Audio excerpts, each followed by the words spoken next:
कटी कोई हो फैशन हमार डरेला पुलिस प्रशासन सरकार।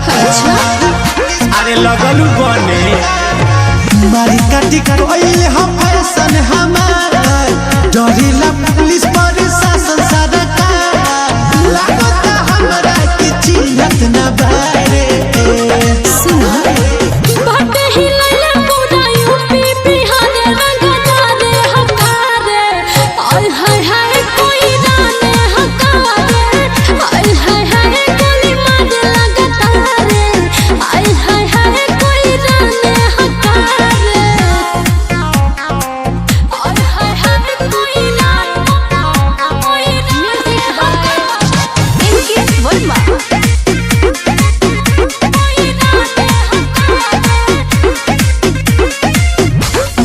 जला सन्नाटा चहली जवाना इलाका में कबो नहीं भेंट होई हमारा से फाका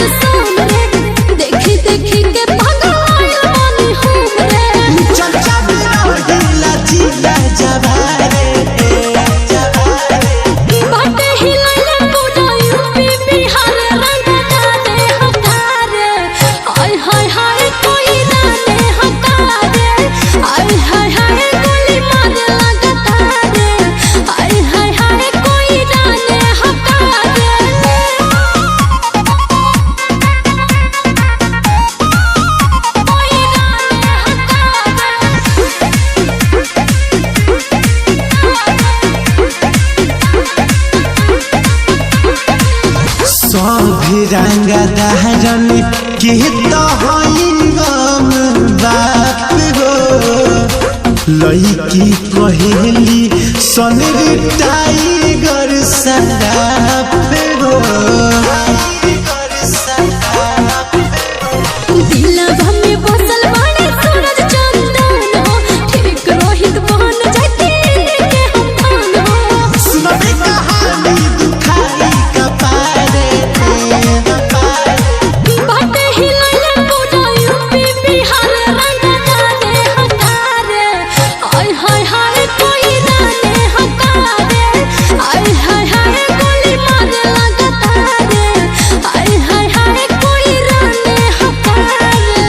चिन्हले बाकी देर से।